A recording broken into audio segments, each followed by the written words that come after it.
Morning with Farah. खुश आमदीद ATV morning with Farah में खुश आमदीद। और अगस्त का महीना आते ही यकीनी तौर पर हम सब की यादों में एक जो बात ताज़ा होती है वो है क़याम पाकिस्तान। ये इतना बड़ा तोहफ़ा है जो हम लोगों को अल्लाह ताला का अता हुआ कि इसका शुक्र हम और हमारी आने वाली नस्लें अदा नहीं कर सकती। आज हम दुनिया के बहुत सारे ऐसे ममालिक को देखते हैं, फ़लस्तीन को देख लें या और कोई ऐसे ममालिक हैं, कश्मीर को देख लें, कि आज तक जहाँ कॉन्फ्लिक्ट का ये सिलसिला जारी और सारी है और जहाँ पर उनके हकूक़ जो हैं, जो कि गॉड गिवन राइट्स हैं और उसके साथ साथ अक़वाम मुत्तहिदा के तस्लीम करदा राइट्स हैं, वो तक जो है वो नहीं मिल पा रहे हैं और किस तरह की जुल्म व बर्बरियत का राज है। सो उसमें आज़ादी का ये एक जो सुख है जो हमें नसीब है, इसके लिए अल्लाह ताला का बेहद शुक्र है।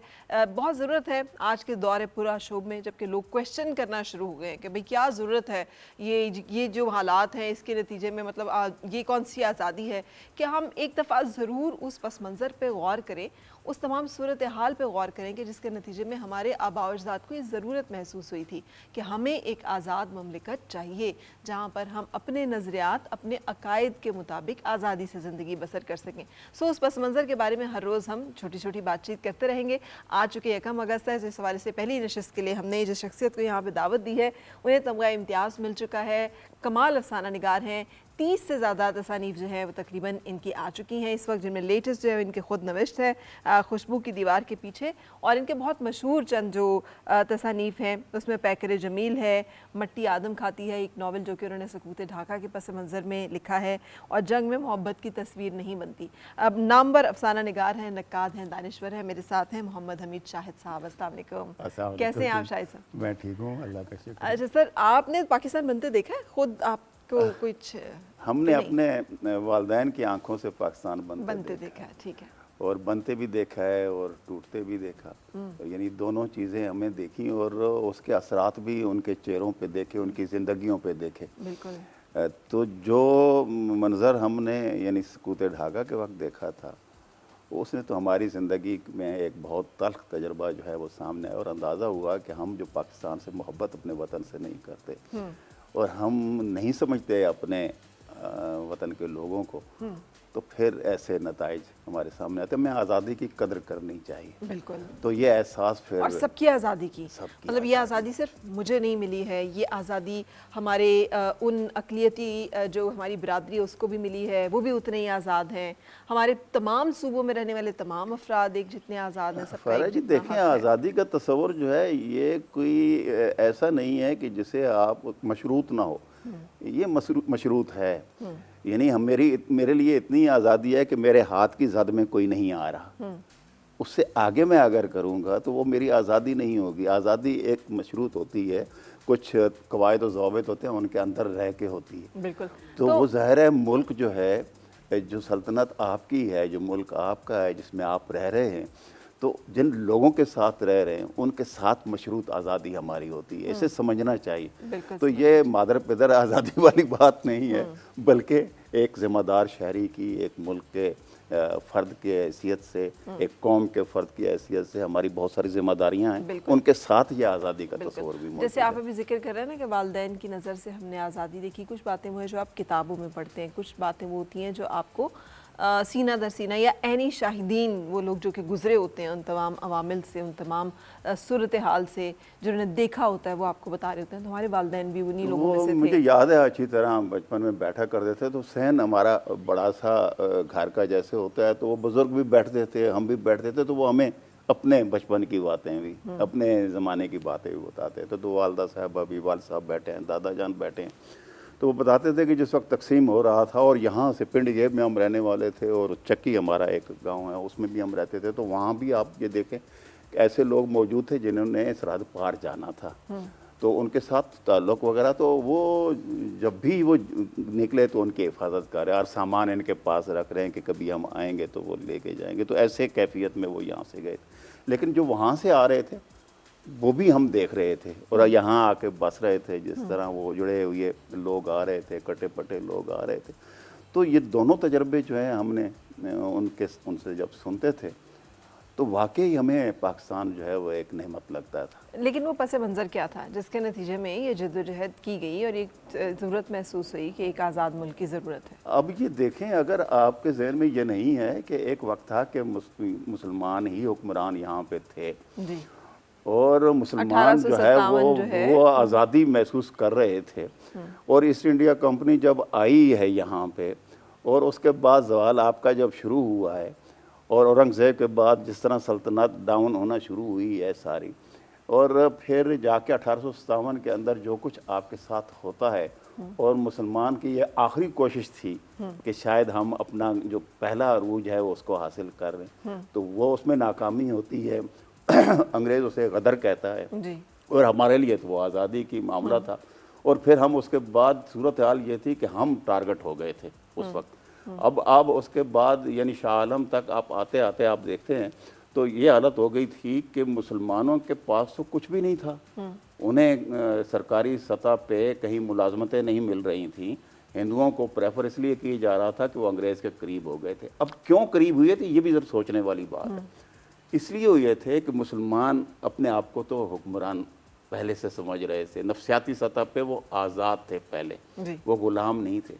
लेकिन दूसरी कौमें तो अपने पहले उनकी जो पोजीशन थी, पहले वो अगर फ़ारसी जाके दरबार में जाने के लिए सीखते थे तो अब उन्होंने कहा कोई नहीं, फ़ारसी नहीं सीखेंगे तो अंग्रेज़ी सीख लेंगे।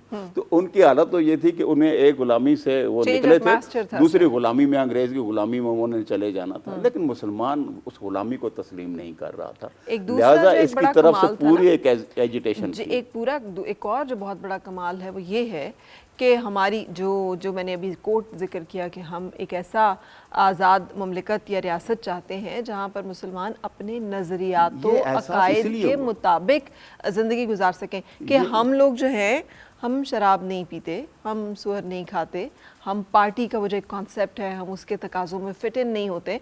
तो वो जब हमारा जो अपना एक कल्चरल एक मखसूस तर्ज़ रहन सहन है उसके तहत ज़िंदगी गुजारने की वजह से भी हम फिट इन नहीं हो पा रहे थे चीज़ों में। बात दुरुस्त है, लेकिन ये तजर्बा हमें बाद में देखें। जब पहले आप इकबाल देख लें, वो कह रहे थे कि सारा हिंदुस्तान हमारा है, लेकिन उसके बाद उन्होंने जब अपनी सूरत बदली इसलिए कि वहाँ जो सूरत हाल थी उसमें मुसलमानों की, मुसलमानों को समझ रहे थे कि ये एक अलग कौम, अपने मज़हब की बुनियाद पे भी वो अलग हो रहे थे और अपनी जो उनकी सकाफती जो पहचान थी वो भी बिल्कुल अलग हो गई थी।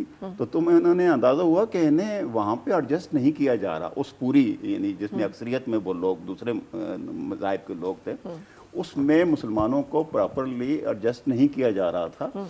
तभी तो इकबाल ने अपना नुक्ता नज़र बदला है। जब वो गए इंग्लैंड और वापस आए तो उन्हें अंदाज़ा हुआ कि हमारा तो इनके साथ चलना मुमकिन नहीं है, हम एक गुलामी से निकलेंगे, अंग्रेज़ की गुलामी से, तो एक और गुलामी में चले जाएंगे। और उसकी सूरत अब आप हिंदुस्तान के अंदर देख रहे हैं कि वहाँ जो मुसलमानों के साथ जब जो सलूक इस वक्त भी हो रहा है, वहाँ पे जो फसादात होते हैं और उनमें उनके साथ जो सूरत हाल सामने आती है। जी, मतलब सिर्फ इस बात पे कि आप मतलब श्री राम का जो है वो नारा लगाएं। हाँ, एक ऐसा नारा जो कि कुफ्र का कलमे की तरह से ना अब 1857 के बाद आप देखें ना क्या सूरत हाल थी। यानी सर सैयद अहमद खान बेचारे लगे हुई हैं ये सब बताने के लिए अंग्रेज़ों को कि भाई ये मुसलमानों ने जो रद्द अमल में आके ये सारा कुछ हुआ है, अगर आप इनके साथ वो सलूक ना करते जो दूसरी अक़वाम को आप उनको प्रायोरिटी दे रहे हैं और मुसलमानों को आप जाके धकेल रहे हैं पीछे की तरफ, जहालत की तरफ, तो ये न सूरत हाल होती।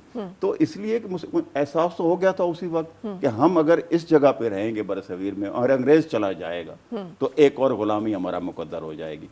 तब ये फैसला हुआ कि मुस्लिम लीग की सतह पे और क़यादत मोहम्मद अली जिन्ना का इकबाल साहब ने जाके इकबाल ने कोशिश की कि वो आएँ और इसकी क़यादत को संभालें। इससे पहले इलेक्शंस हुए हैं, कायद आज़म कांग्रेस का हिस्सा थे, कायद आज़म ने कांग्रेस छोड़ के मुस्लिम लीग में शमूलियत इख्तियार की।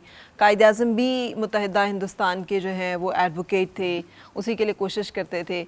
लेकिन वो जो एक टर्निंग पॉइंट था कि जब इंतखाबात हुए हैं और मुसलमानों के लिए नशिस्तें जो हैं वो नहीं थी और वहाँ पे फसादात फूट पड़े, और वो जो एक चीज़ जिसने कायद आज़म को भी अपना नुक्ता नज़र तब्दील करने पे आमादा किया। उनको एहसास हो गया था बहुत जिस वक्त, हालांकि वो पहले देख लें कांग्रेस का हिस्सा थे और वो उनके साथ थे और ये समझते थे कि शायद हम मिल के एक आज़ादी ले लेंगे, और लेकिन उन्हें बहुत जल्द एहसास हो गया कि इनके साथ चलना मुसलमानों का ممکن نہیں ہوگا اور آگے چل کے ہمارے لیے بہت سارے مسائل پیدا ہوں گے.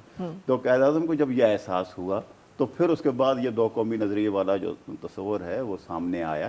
اب دیکھیں اقبال بڑا اس معاملے میں بڑے کلیئر تھے. ایک دفعہ ان سے کسی نے سوال کیا کہ جناب یہ جو 2 قومی نظریہ کی آپ بات کر رہے ہیں جس میں آپ وطنیت کو خارج کر رہے ہیں اور مذہب کو آپ تصور جو دے رہے ہیں، تو اگر یہ ایسی صورت ہو جس میں مسلمان اکثریت میں ہوں تو کیا وہاں بھی یہ کام کرے گا؟ انہوں نے کہا کہ نہیں، یہ دونوں ایک دوسرے کے آہنگ میں آ جائیں گے، ہم آہنگ ہو جائیں گے. اس لیے جس طرح ترکی میں ہوا ہے کہ وہاں پہ مذہب اور جو قومیت ہے یعنی ملک ہے وہ دونوں چیزیں ایک آہنگ میں آ جاتی ہیں. تو جس وقت یہ وطن ہمارا بن جائے گا تو اس وقت یہ دونوں چیزیں ایک آہنگ میں آئے جائے، اس لیے کہ اس میں مسلم اکثریت میں ہوں گے تو وطن اس میں پھر قومیت کا حصہ ہو جائے گا. تو اب جو ہے یعنی 47 کے بعد ہمارے لیے وطن اور ہمارا قوم یعنی یہ مسلمانوں کا ملک ہے اور مسلمانوں کے لیے ہے، اور مسلمان اس میں جو بھی رہتے ہیں وہ ظاہر ہے ان کا تحفظ بھی ہماری ذمہ داری ہے. تو اس لحاظ سے ہمارے قومیت کا تصور میں اب وطن بھی شامل ہو گیا، لیکن پہلے وطن میں شامل تھی. اور مثلا مدنی صاحب کے ساتھ جو حسین مدنی صاحب کے ساتھ ان کے جو اختلافات تھے وہ یہی بنیادی چیز تھی جس میں وہ اس کا ذکر کر رہے تھے. تو یہ تصور بنتے بنتے یہ آپ دیکھیں اس کے پس منظر میں آپ پوری ایک جدوجہد موجود ہے. آپ دیکھیں بنگال میں جس وقت وہ آ رہے تھے 1799 میں میرا خیال ہے کہ وہ سرنگا پٹم کا جو واقعہ ہوا، تو وہاں سے آپ چل کے اب 1857 تک آ جائیں تو 1857 تک کے پیچھے اگر آپ جب دیکھیں کہ یہ وہ تجربات ہیں جو ہماری قوم جو ہے اس کے سامنے پیش آ رہے تھے اور محسوس ہو رہا تھا کہ اب ہمارا ایک ساتھ رہنا ممکن نہیں ہے.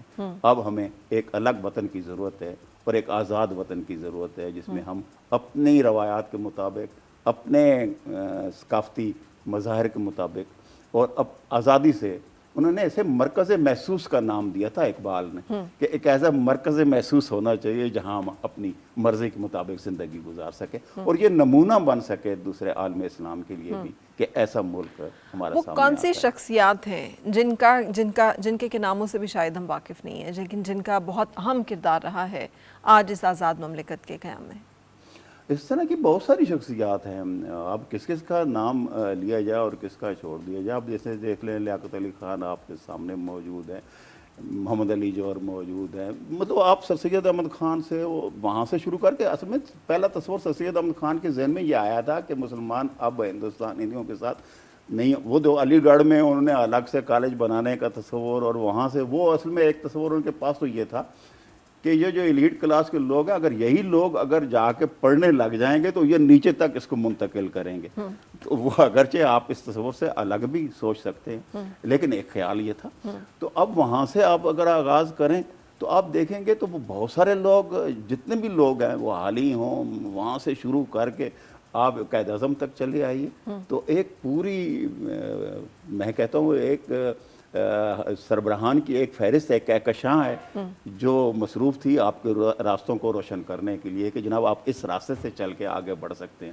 تو اقبال نے ایک حتمی طور پہ آپ کو جب وہ قرارداد یہاں پہ پیش کی منٹو پارک میں تو انہوں نے یہ واضح کر دیا کہ جناب یہ اس کا ایک نقشہ بھی آپ کے سامنے آ گیا کہ اگرچہ اس میں یہ انہوں نے واضح کیا تھا کہ ہو سکتا ہے کہ ایک مرکز کے تحت یہ مختلف یونٹس ہوں لیکن مسلم اکثریت کے علاقے جو ہیں اس میں ہماری جو ہے الگ سے باقاعدہ اس کا ایک انتظام جو ہے وہ ہونا چاہیے. بالکل. تو اس سے میں یہ سمجھتا ہوں کہ پاکستان مرحلہ وار یہ ساری تحریک ایک مرحلہ وار وہی نا مائل سٹونز کیا ہیں وہ امپورٹنٹ مائل سٹونز اس پس منظر کے کہ جہاں سے ہم 14 اگست تک پہنچتے ہیں وہ کیا امپورٹنٹ آپ کی نظر میں مرحلے ہیں جن کو کہ نظر انداز نہیں ہونا چاہیے؟ اب یہ دیکھیے مثلا سب سے پہلے تو یہ ہے کہ آل انڈیا کانگریس جو ہے وہ بنائی اور ایک بنی گئی اور اس کے تحت پہلے یہ سمجھا گیا کہ شاید آزادی ہم ان کے ذریعے مل کے ایک جدوجہد کی جائے جس کا قائد اعظم بھی حصہ رہے اور حتیٰ کہ اقبال بھی شروع میں اس کے ساتھ اس کے ہم نوا تھے لیکن ایسا نہیں ہوا. پھر اس کے بعد جب آپ مسلم لیگ کی طرف آتے ہیں تو اس وقت تک بہت سارے واقعات ہو چکے تھے جن میں محسوس یہ کیا گیا کہ ہم شاید اکٹھے اس تحریک میں حصہ نہیں ہو سکیں گے اور ہمیں الگ الگ ہو جانا پڑے گا اور دو ملکوں کی صورت میں ہمیں سامنے آنا ہوگا. تو یہ ایک مرحلہ وار سلسلہ جو ہے آپ دیکھتے ہیں. اور 1857 کے بعد سے لے کے تو 1947 تک تو بہت تیزی سے حالات بدلے ہیں. اور آپ یہ دیکھتے ہیں خود انگریز کو بھی محسوس ہونے لگا تھا کہ یہ اب دونوں اکٹھے نہیں چل پائیں گے. مثلاً آپ زبان تک کا جو مرحلہ آپ دیکھ لیجیے, زبان تک کو بھی اس سے بھی ایک احساس یہ ہونے لگا تھا کہ شاید یہ مسلمانوں کی زبان ہے اور ہمیں میرا خیال ہے اس میں شرمانا نہیں چاہیے کہ تحریک آزادی میں اس زبان نے بھی بڑا کام کیا ہے. اس کے وہ ہمارے جو عسکری صاحب ہیں محمد حسن عسکری, وہ کہا کرتے تھے کہ ہر زبان کی ایک مابعد طبیعت ہوتی ہے, تو اس زبان کی بھی ایک مابعد طبیعت ہے. میرا خیال ہے وہی مابعد طبیعت ہے جس نے مسلمانوں کو متحد کیا اور انہیں احساس دلایا کہ وہ بڑا مشکل تھا. آپ دیکھیے حالات کیسے تھے جس وقت مسلمان اس چیز کو پہ آ رہے تھے, ایک گروہ پورا جس میں علماء بھی شامل تھے کہ ہمیں الگ وطن کی ضرورت نہیں ہے, کچھ ایک گروہ موجود تھا. مولانا ابوالکلام آزاد ایک وہ کا نام لوگ لیتے تھے ہیں کہ جو یہ کہہ رہے تھے کہ ہمیں جدید تعلیم کو پڑھنا ہی نہیں چاہیے کہ یہ انگریزوں کی غلامی میں جانے کا مرحلہ ہے. ایک اس طرح کی تفریق ہمارے اس قوم کے اندر موجود تھی.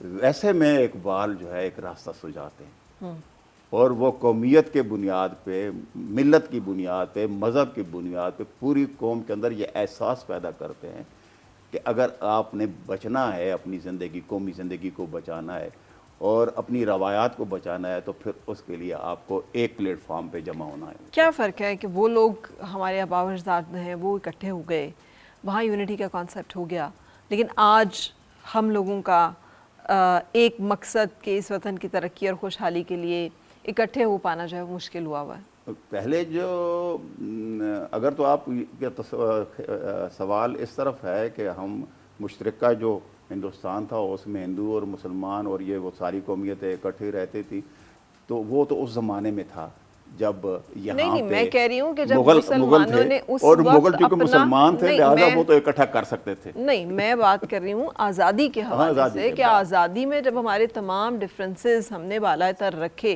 اور ہر چیز سے ابو اینڈ بیونڈ ہو کے لسانیت, عصبیت, اپنی رنگ و نسل کے امتیاز سے بنگال سے لے کر اور ہندوستان تک تمام مسلمان یک آواز تھے, تمام مسلمان جو ہم آواز تھے, انہوں نے مل کر یہ آواز اٹھائی ہے. مسلم لیگ جو بنی تھی, مسلم لیگ وہ ڈھاکہ کے اندر بنی تھی جی, اور اب ڈھاکہ ہمارے ساتھ نہیں. بالکل صحیح. تو آپ والا سوال جو ہے میں اس کی طرف آتا ہوں. آپ نے بالکل درست کہا کہ وجہ سوچنی چاہیے اس کے اوپر, اور میرا خیال ہے کہ جب آپ کے سامنے بڑا ٹارگٹ ہوتا ہے نا تو آپ متحد ہو جاتے ہیں, اور اس کی بہت ساری مثالیں. اور جب آپ اس بڑے ٹارگٹ کو اوجھل کر دیتے ہیں نظروں سے تو پھر چھوٹے چھوٹے گروہوں میں آپ تقسیم ہو جاتے ہیں. جب آپ لوگوں کے اندر یہ احساس ہی نہیں بیدار کر سکے, میرا خیال ہے ہم جیسے ہماری نسل جو ہے اور ہم سے پہلے والی نسل, بہت سارے جو کام کرنے والے تھے انہوں نے نہیں کی, جو ہماری آنے والی نسلوں کو جو ہمیں منتقل کرنا چاہیے تھا. تو یہ احساس بھی منتقل کرنا چاہیے تھا کہ اس ملک کے سامنے بھی بڑے بڑے نظریات ہیں, ہمیں نمونہ بننا تھا, ملت اسلامیہ کے سامنے ایک نمونہ بنا تھا اور ہمیں ایک بہتر مستقبل دینا تھا اس قوم کو. لیکن شاید ہم سے پہلے والی نسل اور ہماری نسل بھی اس معاملے میں ناکام رہی ہے کہ ان کے سامنے وہ جو بڑے ٹارگٹ تھے وہ انہیں سامنے نہیں. احساس ہم نے بچپن میں یہ احساس دیکھا ہے کہ لوگ ملک کے ساتھ جڑے ہوئے تھے بہت زیادہ. یعنی میں جیسے میں ابھی پہلے گزارش کر رہا تھا کہ پاکستان جس دن ٹوٹا تھا رات کو والد صاحب سو نہیں سکے تھے اور ان کا برین ہیمریج ہوا تھا اور وہ 11 سال بیڈ پہ رہے, 11 سال جا کے بیڈ پہ رہے. لیکن اب جو لوگ ہیں وہ پاکستان سے جاتے ہوئے باہر انہیں اس طرح احساس نہیں ہوتا. کیا وجہ ہے؟ یہ ہمیں سوچنا ہے. میرا خیال ہماری نسل جو ہے اس میں ناکام رہی ہے اس احساس کو منتقل کرنے. بہت شکریہ, تھینک یو ویری مچ, آپ نے جوائن کیا اور وقت نکالا.